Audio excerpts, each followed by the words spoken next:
వేమూరి కావేరీ బస్సులో చెలరేగిన మంటల్లో గాయపడ్డ రామారెడ్డికి కర్నూలు ప్రభుత్వ ఆసుపత్రిలో చికిత్స అందిస్తున్నారు. ఆ తర్వాత హైదరాబాద్కు వచ్చేశారు. ఆ ప్రమాదం నుంచి ఎలా ప్రాణాలతో బయటపడ్డారో వివరించారు రామారెడ్డి.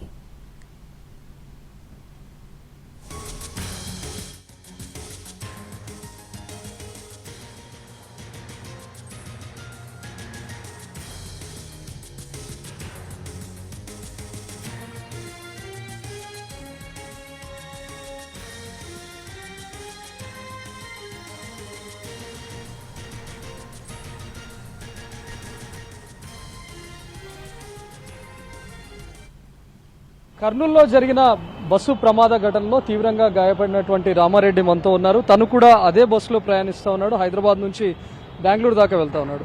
సో మీరు ఎప్పుడు బయలుదేరారు? అసలు ప్రమాదం ఎట్లా జరిగింది? నేను నైట్ 9:20కి అక్కడ JNTU opposite Bharat petrol bunk దగ్గర బస్సు ఎక్కించారండి. అక్కడి నుంచి మళ్ళీ వై జంక్షన్ చూడకి ఇంకో బస్సు మార్చారు. అక్కడి నుంచి బయలుదేరి వెళ్ళాం సార్.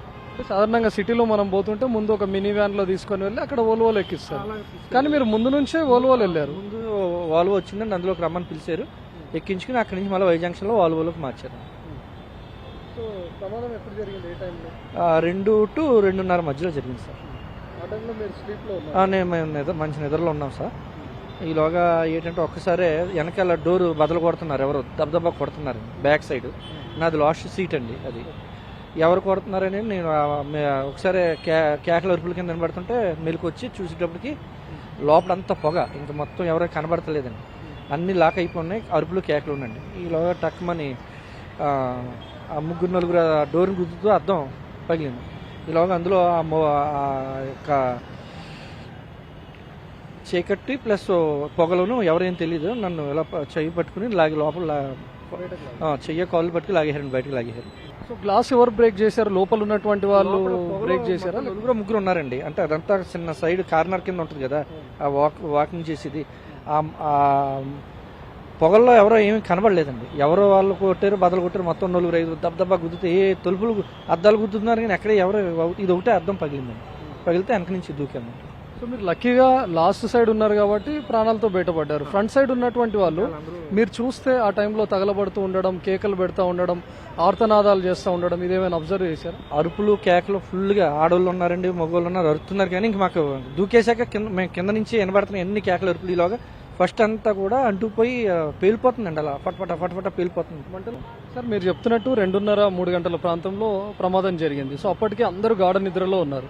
మీరు చెప్తున్నట్టు ఒకసారిగా లేచేసరికి పొగ ఉంది, మంటలు ఉన్నాయి. అసలు ఏం జరిగింది అని అనుకున్నారు? బస్కి ఏదైనా యాక్సిడెంట్ అయిందని అనుకున్నారా? మాకైతే లోపల ఉన్నాం, మాకేం తెలియదు సార్. అసలు మాకు లోపల ఉన్నాం ఏం తెలియదు. పక్కకి ఆపేసడం వలన టక్మని మేము బయటకు పడ్డామండి, అంతే. ఆపుందండి బస్సు మాత్రం. మేము అందులోంచి బయటకు పడేటప్పుడు మాత్రం బస్సు ఆపేసి ఉన్నారు పక్కన.